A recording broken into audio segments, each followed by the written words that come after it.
संदीप जी जम्मू से। राधे राधे। राधे राधे महाराज जी।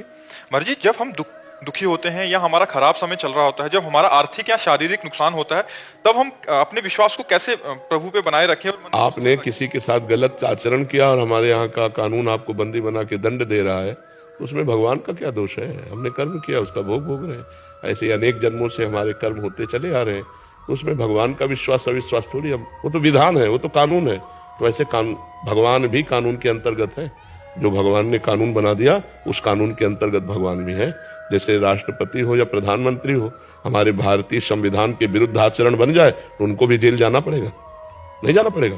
तो ऐसे भी भगवान ने व्याध की तरह छुप कर बाली को मारा, तो कृष्णावतार में अंतिम समय व्याध ने भगवान के चरण में बाण मारा। कानून के बाहर नहीं है, जो कानून बना दिया उसके अंतर्गत है। तो हमारे लोगों के जन्म जन्मांतरों के पाप हैं, जो हमें दुख, विपत्ति, संकट और हमारी जो उन्नति है उसमें वो बाधा पहुंचाते हैं। उन्हीं के नष्ट करने के लिए तो हम प्रार्थना करते हैं कि नाम जप करो, अच्छे कर्म करो, दूसरों को सुख पहुंचाओ, जिससे तुम्हारे पाप कर्म तुम्हें परास्त न कर पावे। अब भजन करोगे नहीं। अब जैसे बहुत से लोग हैं, मुर्गा बकरा मांस खाते हैं, शराब पीते हैं, पराई माता बहनों से व्यभिचार करते हैं, और जब उनको संकट आता है तो भगवान को कोसते हैं। तो इससे भगवान क्या करें? आप हमें बताओ। तुम्हें खेती दे दी गई, बीज दे दिए गए, अब बबूल बो कि दाग छुहारा बो, ये तुम्हारी बुद्धि की बात है। अब वो बबूल और चाहो दाग छुहारा, तो ऐसा तो नहीं हो सकता। ऐसे ही करो कर्म असत पाप कर्म, और फल चाहो सुख, तो ऐसा नहीं हो सकता। अच्छे कर्म का फल अच्छा होता है, बुरे कर्म का फल बुरा होता है। वो बुरा कई रूप धारण कर लेता है, कभी अपमान रूप धारण कर लेता है, कभी असफलता रूप धारण कर लेता है, कभी विपत्ति रूप धारण कर लेता है, कभी विनाश रूप भी धारण कर लेता है। उसी से बचने के लिए हम कहते हैं नाम जप करो, भगवान की आराधना करो। तो जैसे मुकदमे में हम हार गए और हमको फांसी की सजा मिली, अब कोई उपाय नहीं कि आपको फांसी से बचाया जा सके, तो एक उपाय है, राष्ट्रपति से क्षमा याचना। तो ऐसे हमारे भगवान हैं। अगर हम भगवान से क्षमा याचना करें तो हमसे माना कि गलतियां हो गई, हमारा बिल्कुल पक्का अपराध है, हमें भोगना भी पड़ेगा, लेकिन भगवान चाहे तो क्षमा कर सकते हैं ना। तो उन्होंने कहा, आम तो आम सर्व पापेभ्यो मोक्षयिष्यामि मा शुचा, मैं तुम्हें समस्त पापों से मुक्त करके पवित्र कर दूंगा। तो हम भगवान की शरण में जाए।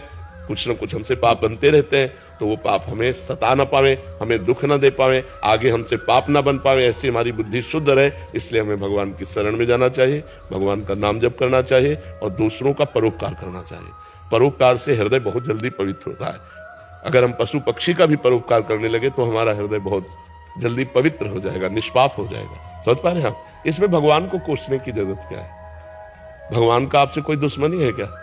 बस ऐसे एक ना बीच में थोड़ा सा वो, आप अपने को कोसिए, भगवान को क्यों कोसते हैं? आप अपने को कोसेंगे तो अच्छे बन जाएंगे कि यार मेरे से ही कोई गलती हो गई है, अभी नहीं सही तो पूर्व जन्म में कोई ना कोई पाप बना जिसका दंड मुझे भोगना पड़ा, चलो भोग लेते हैं, आगे तो गलती नहीं करेंगे।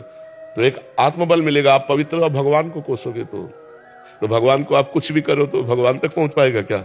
वो तो बहुत महान है, बहुत महान। देखो, पूरे अनंत ब्रह्मांडों का सृजन करके सबके अंदर खेल रहा है। वो चींटी के अंदर भी आराम से सो रहा है और समस्त ब्रह्मांडों को अपने एक रोमकूप में रखता है। इतना महान है, महतो महियान, कि अनंत ब्रह्मांडों को एक रोमकूप में रखता है। और इतना छोटा है, अणुअणियान, कि वो चींटी के भी हृदय में आराम से शयन कर रहा है। ऐसा वो महान परमात्मा है। अणुअणियान महतो महियान। यो माम पश्यति सर्वत्र सर्वम च मयि पश्यति तस्याहम न प्रणश्यामि सच में न प्रणश्यति। जो सर्वत्र श्री भगवान को देखता है, सबको श्री भगवान में देखता है, वही वास्तविक देखता है।